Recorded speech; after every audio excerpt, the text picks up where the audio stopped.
এত গরমে মনটা শুধু শরবত করছিল। হাতের কাছে ছিল দুখানা বেল, তা নিয়ে তাকে এদিক ওদিক করে একটু ফাটিয়ে নিলাম। খুব শক্ত, ফাটানোর পরে দেখলাম বেশ খুব সুন্দর। বেল এমনি খেতে ভালো লাগে, কিন্তু ওর মধ্যে যে আটাটা থাকে না, মুখের মধ্যে কীরকম লাগে, সেই জন্য আমি কাঁচা অতটা শুধু খেতে পারি না। তো শরবত করলে খেতে বেশ ভালো লাগে। বেলটাকে ফাটিয়ে নিলাম। এবার ফাটিয়ে আস্তে আস্তে করে দাদাকে বললাম, তুমি এটাকে বার করে দাও। দাদা তাই বসে পড়লো চামচে নিয়ে, আর গা থেকে সব শাঁসগুলো বার করার জন্যে। আর এই ফাঁকে দাদা বার করছিল। আর আমার না ছোটো থেকেই চারি খেতে খুব ভালো লাগে, চারির গায়ে যে লেগে থাকে এইগুলো খেতে। আর দাদা এগুলো ছাড়াচ্ছে আর আমি ফটাফট মুখে দিচ্ছি।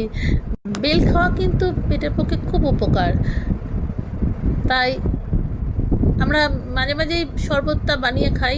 আর দাদার এখান থেকে যেই ফেলছে, দাদার বাটি খালি হয়ে যাচ্ছে, আমি খেয়ে নিচ্ছি, কিন্তু দাদা রাগ করে না।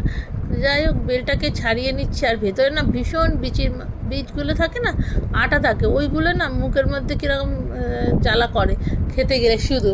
তাই শরবত করলে সবাই মিলে খাওয়াও যায় আর পেটটাও বেশ ভর্তি হয়।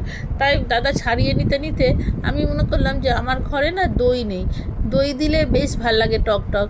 তাই কি করব, চট করে মনে করলাম ছাদে চলে যাই। আর ছাদে আমার জানেন তো গন্ধরাজ লেবু গাছ আছে, সেখান থেকে দুখানা পাতা নিয়ে আসি। আর তার সঙ্গে একটু টক আনার জন্য না আমি পাতিলেবু গাছ কিনেছিলাম। তার বদলে পাতিলেবুর বদলে এই কামকট গাছটা, কমলা লেবুরই একটা জাত এটা, সেই জন্যে পাকেনি, তাও দুটো বেশ টকটকও হবে আর গন্ধও বেরোবে কমলা লেবুর। দুটো তুলে নিয়ে চলে আসলাম।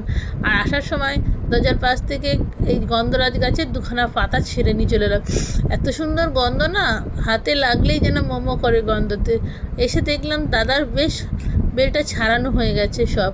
আমি ওর মধ্যে একটু ঠান্ডা জল দিলাম, বরফ রাখিনি, যেহেতু ছিল না বরফ ফ্রিজে, তাই ঠান্ডা জল ফ্রিজের সেই দিয়ে ভালো করে এসে শিকড়গুলো আছে, বীজগুলো আছে, সেগুলো থেকে সব শাঁস বের করে নিলাম।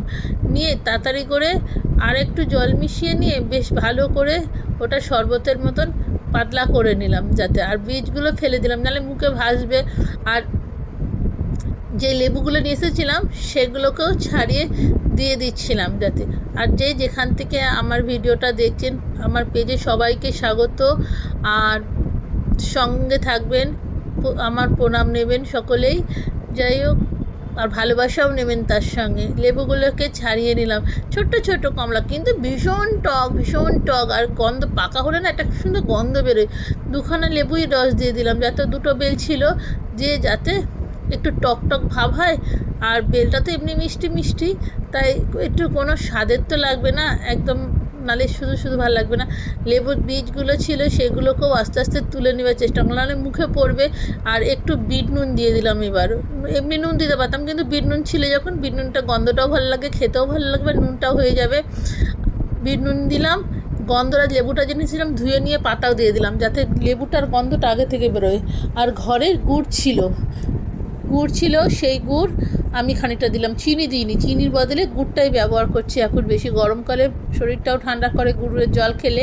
দিয়ে হয়ে গেল আমার একটু খানিকক্ষণ রাখার পর এদিক ওদিক করতে করতে হয়ে গেল শরবত। আর যদি দরকার পড়তো তাহলে একটু বরফ দিতাম, কিন্তু যেহেতু ঠান্ডা জল, এবার গ্লাসে নিয়ে খাওয়ার জন্য রেডি।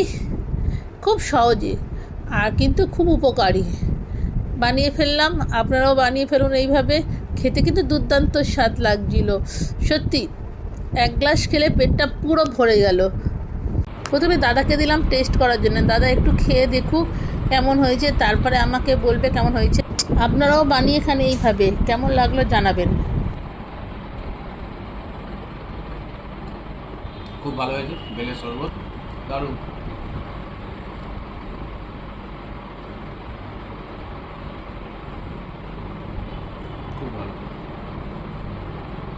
দাদা তো খুব ভালো লেগেছে। টাটা, সঙ্গে থাকবেন, ভালো থাকবেন, সুস্থ